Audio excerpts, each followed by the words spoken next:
श्री शिवाय नमस्तुभ्यम। भक्तजनों, आज सुनेंगे स्कंद पुराण के वैष्णव खंड में वर्णित कार्तिक मास महात्म्य के अंतर्गत अध्याय 13 की कथा, जिसमें आप सुनेंगे सांसारिक पुण्य से धनेश्वर का उद्धार, दूसरों के पुण्य और पाप की आंशिक प्राप्ति के कारण तथा मासोपवास व्रत की संक्षिप्त विधि के बारे में। भगवान श्री कृष्ण कहते हैं कि प्रिय, नारद जी के मुख से ये वचन सुनकर राजा पृथु के मन में बड़ा आश्चर्य हुआ। उन्होंने नारद जी का भली भांति पूजन करने के पश्चात उन्हें विदा किया। पूर्व काल में अवंतीपुरी में धनेश्वर नामक एक ब्राह्मण रहता था। वो क्रय विक्रय के कार्य से घूमता हुआ किसी समय महिष्मतीपुरी में जा पहुंचा, जहां पाप नाशनी नर्मदा सदैव शोभा पाती थी। वहां कार्तिक का व्रत करने वाले बहुत से मनुष्य अनेक गांवों से स्नान करने के लिए आए हुए थे। धनेश्वर ने उन सबको देखा और अपना सामान बेचता हुआ वह 1 मास तक वहीं रहा। वह प्रतिदिन नर्मदा के किनारे घूम घूम कर स्नान, जप और देवार्चन में लगे हुए ब्राह्मणों को देखता और वैष्णवों के मुख से भगवान विष्णु के नामों का कीर्तन सुनता था। इस प्रकार नर्मदा तट पर रहते हुए उसको जब 1 मास बीत गया, तब एक दिन अकस्मात ही उसे किसी काले सांप ने डस दिया, जिससे तड़प कर वह भूमि पर गिर गया और उसकी मृत्यु हो गई। अब यमदूत उसे बांध कर ले गए और कुंभीपाक यानी कि अग्नि कुंड में डाल दिया। वहां उसके गिरते ही सारा कुंड शीतल हो गया। ठीक उसी तरह जैसे पूर्व काल में प्रहलाद जी को डालने से दैत्यों की जलाई हुई आग ठंडी हो गई थी। उसके बाद यमराज इस विषय में पूछताछ करने लगे।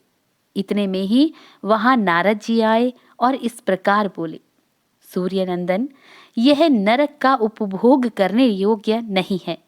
जो मनुष्य पुण्य कर्म करने वाले लोगों का दर्शन, स्पर्श और उनके साथ वार्तालाप करता है, वह उनके पुण्य का 6ठा अंश प्राप्त कर लेता है।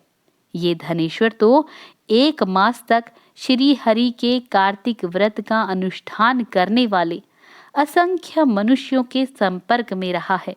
अतः यह उन सब के पुण्यांश का भागी हुआ है। इसको अनिच्छा से पुण्य प्राप्त हुआ है, इसलिए यह यज्ञ की योनि में रहे और पाप भोग के रूप में सब नरकों का दर्शन मात्र करके ही यम यातना से मुक्त हो। प्रिय, ऐसा कहकर देवर्षि नारद चले गए। तब प्रेतराज ने धनेश्वर को नरकों के समीप ले जाकर उन सबको दिखलाते हुए कहा, धनेश्वर, महान भय देने वाले इन घोर नरकों की ओर दृष्टि डालो। इनमें पापी पुरुष सदा दूतों द्वारा पकाए जाते हैं। इन नरकों के अलग अलग 84 भेद हैं। तुम्हें कार्तिक व्रत करने वाले पुरुषों का संसर्ग प्राप्त हुआ था। उसके पुण्य की वृद्धि हो जाने के कारण ये सभी नरक तुम्हारे लिए निश्चय ही नष्ट हो गए हैं। इस प्रकार धनेश्वर को नरकों का दर्शन कराकर प्रेतराज उसे यक्ष लोक में ले गए। वहां जाकर वह यक्ष हुआ। वही कुबेर के अनुचर धन यक्ष के नाम से प्रसिद्ध हुआ। अब सूत जी महाराज कहते हैं कि इस प्रकार अपनी अत्यंत प्रिय सत्यभामा को ये कथा सुनाकर भगवान श्री कृष्ण संध्योपासना करने के लिए माता के घर में गए। पढ़ने से, यज्ञ कराने से और एक पंक्ति में बैठकर भोजन करने से मनुष्य दूसरे के किए हुए पुण्य और पाप का 1/4 भाग प्राप्त कर लेता है। एक आसन पर बैठने, एक सवारी पर यात्रा करने और श्वास से शरीर का स्पर्श होने से मनुष्य निश्चय ही पुण्य और पाप के 6ठे अंश के फल का भागी होता है। दूसरे के स्पर्श से, भाषण से तथा उसकी प्रशंसा करने से भी मानव सदा उसके पुण्य और पाप के 10वें अंश को पाता है। दर्शन और श्रवण से अथवा मन के द्वारा उसका चिंतन करने से वह दूसरे के पुण्य और पाप का शतांश प्राप्त करता है। जो दूसरे की निंदा करता है, चुगली खाता है तथा उसे धिक्कार देता है, वह उसके किए हुए पातक को स्वयं लेकर बदले में उसे अपना पुण्य देता है। जो मनुष्य किसी पुण्य कर्म करने वाले पुरुष की सेवा करता है, वह यदि उसकी पत्नी, भृत्य और शिष्यों से भिन्न है तथा उसे उसकी सेवा के अनुरूप कुछ धन नहीं दिया जा रहा है, तो वह भी सेवा के अनुसार उस पुण्यात्मा के पुण्य फल का भागी होता है। जो एक पंक्ति में बैठे हुए पुरुष को रसोई परोसते समय छोड़कर आगे बढ़ जाता है, उसके पुण्य का छठा अंश वह छूटा हुआ व्यक्ति पा लेता है। स्नान और संध्या आदि करते समय जो दूसरे का स्पर्श तथा दूसरे से भाषण करता है, वह अपने कर्म जनित पुण्य का छठा अंश उसे निश्चय ही दे डालता है। जो धर्म के उद्देश्य से दूसरे के पास जाकर धन की याचना करता है, उसके उस पुण्य कर्म जनित फल का भागी वह धन देने वाला भी होता है।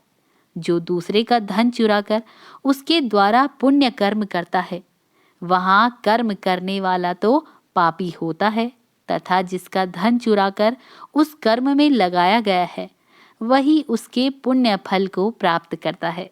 जो दूसरे का ऋण चुकाए बिना मर जाता है, उसके पुण्य से भी वह धनी अपने धन के अनुरूप हिस्सा बटा लेता है।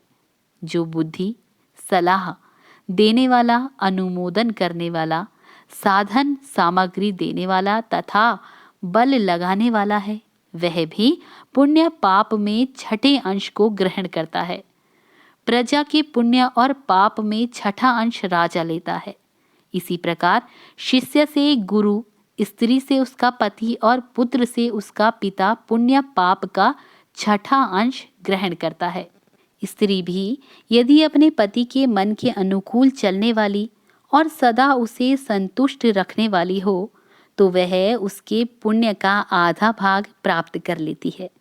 जो दूसरों के हाथ से दान आदि पुण्य कर्म करता है, उसके पुण्य का छठा अंश वह कर्ता ही ले लेता है। परंतु यदि वह पुत्र अथवा भ्रात्य हो, तो छठे अंश का भागी नहीं होता। व्रति देने वाला पुरुष व्रति भोगने वाले के पुण्य का छठा अंश ले लेता है, किंतु ऐसा तभी होता है जब वह उस व्रति भोगने वाले से अपनी या दूसरे की सेवा ना कराता हो। इस प्रकार दूसरों के द्वारा सिंचित किए हुए पुण्य पाप बिना दिए हुए भी आ जाते हैं। पूर्व काल में एक दंभी तपस्वी पतिव्रता स्त्री के शूद्र प्रभाव से पिता माता का पूजन देखने से कार्तिक व्रत का सेवन करके उत्तम लोक को प्राप्त हो गया था। नारद जी ने कहा कि भगवन, मैं मासोपवास की विधि और उसके फल का यथोचित वर्णन सुनना चाहता हूँ। तब ब्रह्मा जी ने कहा कि हे नारद, जैसे देवताओं में भगवान विष्णु श्रेष्ठ हैं, उसी प्रकार संपूर्ण व्रतों में यह मासोपवास व्रत श्रेष्ठ है। अपने शरीर के बलाबल को समझकर मासोपवास व्रत करना चाहिए। आश्विन के शुक्ल पक्ष की एकादशी को उपवास करके 30 दिनों के लिए इस व्रत को ग्रहण करना चाहिए और उतने दिनों तक भगवान के मंदिर में जाकर तीनों समय भक्ति पूर्वक नैवेद्य, धूप, दीप तथा नाना प्रकार के पुष्पों से मन, वाणी और क्रिया द्वारा भगवान गरुड़ ध्वज की पूजा करनी चाहिए। स्वधर्म परायण मनुष्य और अपनी इंद्रियों को वश में रखने वाली सौभाग्यवती तथा विधवा स्त्री भगवान वासुदेव की पूजा करे। दूसरे का अन्न ग्रहण ना करे, परंतु स्वयं दूसरों को अन्न दे। व्रतस्थ पुरुष शरीर में उबटन लगाकर मस्तक में तेल मलना, पान खाना और चंदन आदि का लेप करना छोड़ दे। इसके सिवा अन्य निषिद्ध वस्तुओं का भी त्याग करे। व्रत का पालन करने वाला मनुष्य विपरीत कर्म में लगे रहने वाले किसी मनुष्य का ना तो स्पर्श करे और ना उससे वार्तालाप करें। गृहस्थ भी देव मंदिर में रहकर व्रत का आचरण करें। यथोक्त विधि से मासोपवास व्रत पूरा करके द्वादशी में परम पवित्र भगवान विष्णु का पूजन करें। दक्षिणा दे। मासोपवास के अंत में 13 ब्राह्मणों का वरण करके वैष्णव यज्ञ कराए। तत्पश्चात ब्राह्मणों को भोजन कराएं और उन्हें तांबूल सहित 2-2 वस्त्र देकर पूजन पूर्वक विदा करें। इस प्रकार मासोपवास की विधि बताई गई है। बोलिए विष्णु भगवान की जय। 13वां अध्याय समाप्त हुआ।